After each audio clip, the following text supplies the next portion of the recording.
This thing is trash. It broke on me. So I just got this 7.5-inch circular saw wire over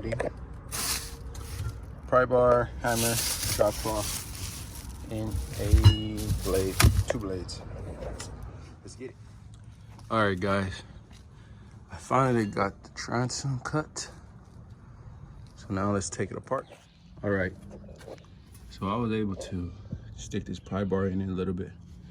It's starting to want to come. Let me show you.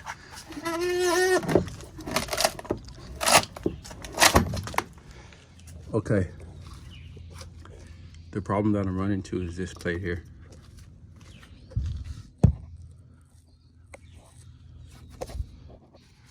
This guy right here.